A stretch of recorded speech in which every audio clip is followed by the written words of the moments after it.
ആകാശവാണി.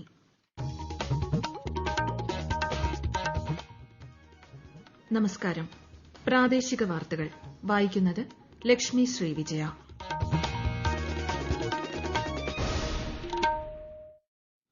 പ്രധാന വാർത്തകൾ. തദ്ദേശ തെരഞ്ഞെടുപ്പ് പ്രഖ്യാപിച്ചതോടെ പ്രചരണത്തിന് പുതിയ തന്ത്രങ്ങളുമായി രാഷ്ട്രീയ പാർട്ടികൾ. പരസ്യപ്രചരണത്തിനുള്ള മാർഗ്ഗനിർദ്ദേശങ്ങൾ പാലിക്കണമെന്ന കർശന നിർദ്ദേശം. ഇത്തവണ സ്ഥാനാർത്ഥികൾക്ക് ചെലവഴിക്കാവുന്ന തുക ഇരട്ടിയിലേറെയാക്കി. തദ്ദേശ തെരഞ്ഞെടുപ്പിൽ സർക്കാരിന്റെ പ്രവർത്തനവും രാഷ്ട്രീയവും ചർച്ചയാകുമെന്ന് പ്രതിപക്ഷ നേതാവ് രമേശ് ചെന്നിത്തല.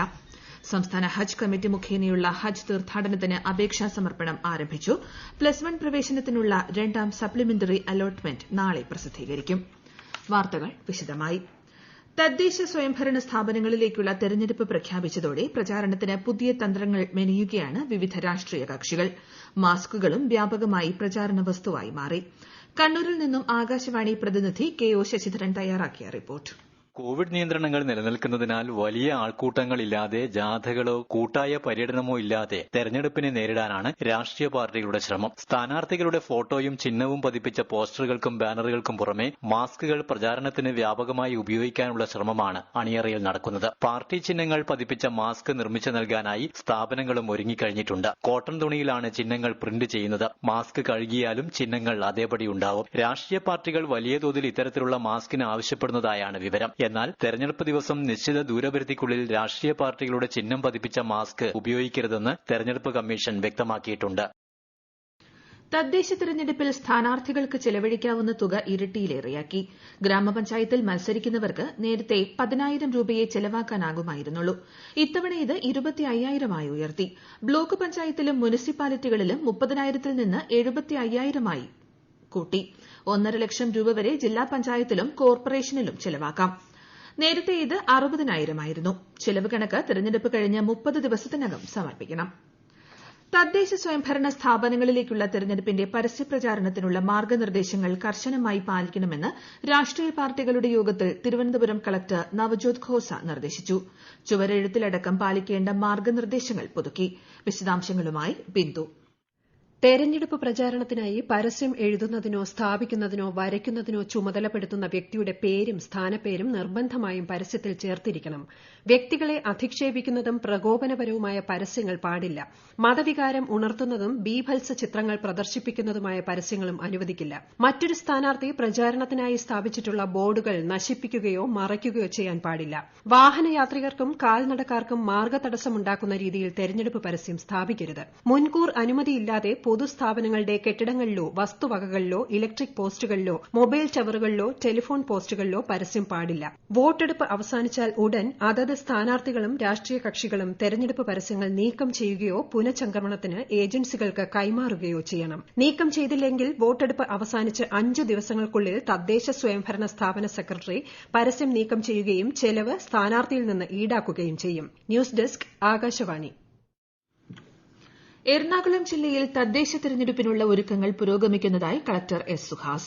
തദ്ദേശ സ്വയംഭരണ തെരഞ്ഞെടുപ്പുകളിൽ ഉപയോഗിക്കുന്ന മൾട്ടി പോസ്റ്റ് ഇവിഎം മെഷീനുകൾ ഉപയോഗിച്ചുള്ള മോക്ക് പോളിംഗ് പൂർത്തിയായി. വിവിധ രാഷ്ട്രീയ പാർട്ടികളുടെ പ്രതിനിധികൾ, ഉദ്യോഗസ്ഥർ തുടങ്ങിയവർ പങ്കെടുത്തു. ഇലക്ട്രോണിക് കോർപ്പറേഷൻ ഓഫ് ഇന്ത്യയുടെ ഉദ്യോഗസ്ഥർ പരിശോധിച്ച 50 വോട്ടിംഗ് യന്ത്രങ്ങളാണ് മോക്ക് പോളിംഗിനായി ഉപയോഗിച്ചത്. സംസ്ഥാനത്ത് തദ്ദേശ തെരഞ്ഞെടുപ്പിൽ സർക്കാരിന്റെ പ്രവർത്തനവും രാഷ്ട്രീയവും ചർച്ചയാകുമെന്ന് പ്രതിപക്ഷ നേതാവ് രമേശ് ചെന്നിത്തല. കേരളത്തിൽ വികസനമെന്നാൽ അഴിമതിയും കമ്മീഷനുമായി മാറിയെന്നും പ്രതിപക്ഷ നേതാവ് കൊല്ലത്ത് വാർത്താസമ്മേളനത്തിൽ പറഞ്ഞു. MC ഖമറുദ്ദീൻ MLAക്കെതിരായ കേസിൽ ലീഗ് തീരുമാനമെടുക്കും. തദ്ദേശ തെരഞ്ഞെടുപ്പിൽ ചെറുപ്പക്കാർക്കും പുതുമുഖങ്ങൾക്കുമായിരിക്കും അവസരമെന്നും അദ്ദേഹം പറഞ്ഞു. കോട്ടയം ജില്ലയിലെ തദ്ദേശ ഭരണ സ്ഥാപനങ്ങളിലേക്കുള്ള സീറ്റ് വിഭജന ചർച്ചകൾക്കായി UDF നേതൃയോഗം ഉച്ചകഴിഞ്ഞ് 3-ന് ചേരും. മുതിർന്ന നേതാക്കൾ പങ്കെടുക്കും.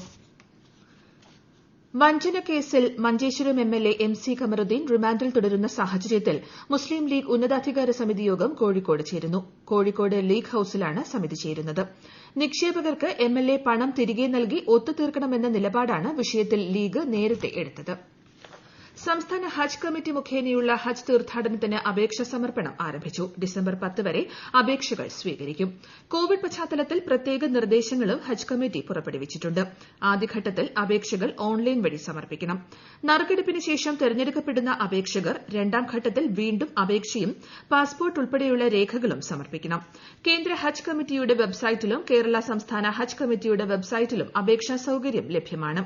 കോവിഡ് സാഹചര്യത്തിൽ ഇത്തവണ ഹജ്ജ് യാത്രാ ചെലവ് വർദ്ധിക്കും. 3,75,000 രൂപ മുതലായിരിക്കും ഏകദേശം യാത്രാ ചെലവ് വരികയെന്ന് ഹജ്ജ് കമ്മിറ്റി അറിയിച്ചു. ഈ വാർത്തകൾ ആകാശവാണിയിൽ നിന്ന്. കൊറോണ ആശങ്കയല്ല, ജാഗ്രതയാണ് വേണ്ടത്. കേന്ദ്ര ആരോഗ്യ മന്ത്രാലയം പുറപ്പെടുവിക്കുന്ന നിർദ്ദേശങ്ങൾ. ജനങ്ങൾ കൂട്ടം കൂടുന്നത് ഒഴിവാക്കുക. ഇടയ്ക്കിടെ കൈകൾ സോപ്പും വെള്ളവും ഉപയോഗിച്ചോ സാനിറ്റൈസർ ഉപയോഗിച്ചോ വൃത്തിയാക്കുക. നിർബന്ധമായും മാസ്ക് ധരിക്കുക.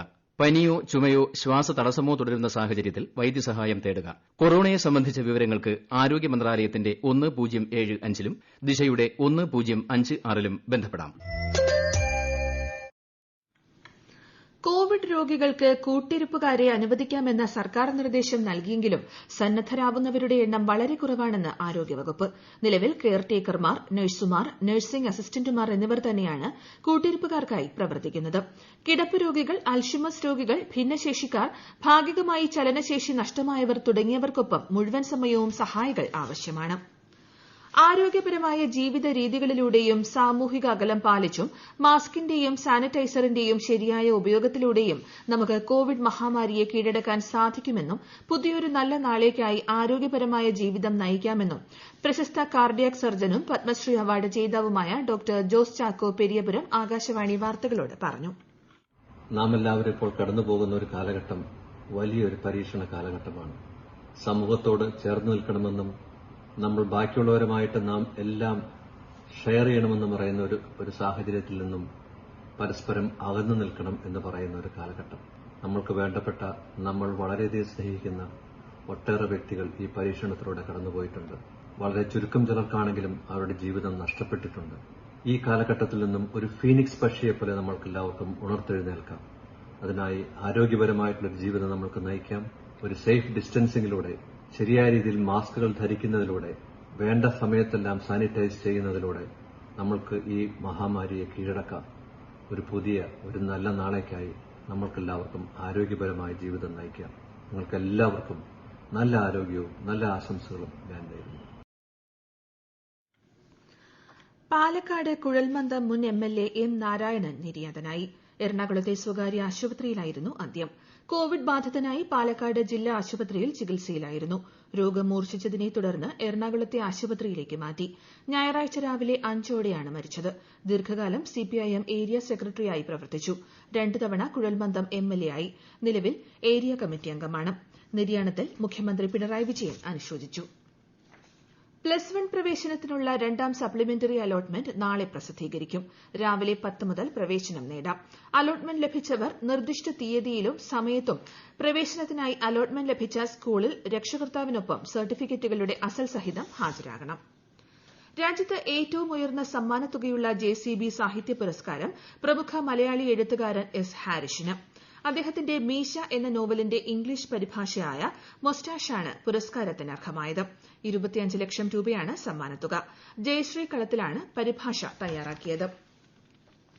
നാട്ടിലേക്ക് തിരികെയെത്തുന്ന പ്രവാസികൾക്ക് സാങ്കേതിക മേഖലയിൽ സംരംഭകാവസരം തുറന്ന് നോർക്ക പ്രവാസി സ്റ്റാർട്ടപ്പ് പദ്ധതി.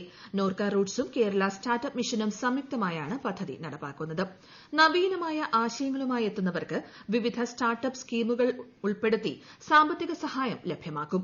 കുറഞ്ഞത് 2 വർഷമെങ്കിലും വിദേശത്ത് ജോലി ചെയ്ത് സ്ഥിരമായി നാട്ടിലേക്ക് മടങ്ങിയവർക്കാണ് പദ്ധതിയുടെ പ്രയോജനം ലഭിക്കുക. ഐപിഎല്ലിൽ ഇന്ന് അബുദാബിയിൽ നടക്കുന്ന 2ാം ക്വാളിഫയർ മത്സരത്തിൽ സൺറൈസേഴ്സ് ഹൈദരാബാദ് ഡൽഹി ക്യാപിറ്റൽസിനെ നേരിടും. ഈ മത്സരത്തിലെ വിജയി ചൊവ്വാഴ്ച നടക്കുന്ന ഫൈനലിൽ മുംബൈ ഇന്ത്യൻസിനെ നേരിടും. ഓൺലൈനായി ബുക്ക് ചെയ്യുന്നവർക്ക് വീട്ടിൽ മീൻ എത്തിച്ചു നൽകുന്ന മത്സ്യഫെഡിന്റെ ഫ്രഷ് മീൻ പദ്ധതിക്ക് തിരുവനന്തപുരം ജില്ലയിൽ തുടക്കമായി. www.മത്സ്യഫെഡ്ഫ്രഷ്മീൻ.com എന്ന വെബ്സൈറ്റിലൂടെയോ മത്സ്യഫെഡ് ഫ്രഷ് മീൻ എന്ന മൊബൈൽ ആപ്പ് വഴിയോ ബുക്ക് ചെയ്യാം. പ്രധാന വാർത്തകൾ വീണ്ടും.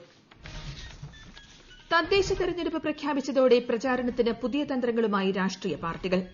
പരസ്യപ്രചാരണത്തിനുള്ള മാർഗ്ഗനിർദ്ദേശങ്ങൾ പാലിക്കണമെന്ന് കർശന നിർദ്ദേശം. ഇത്തവണ സ്ഥാനാർത്ഥികൾക്ക് ചെലവഴിക്കാവുന്ന തുക ഇരട്ടിയിലേറെയാക്കി.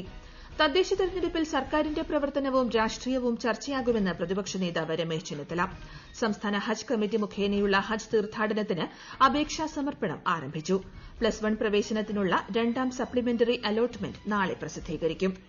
പ്രാദേശിക വാർത്തകൾ കഴിഞ്ഞു. അടുത്ത വാർത്താ പ്രക്ഷേപണം 12:50-ന്.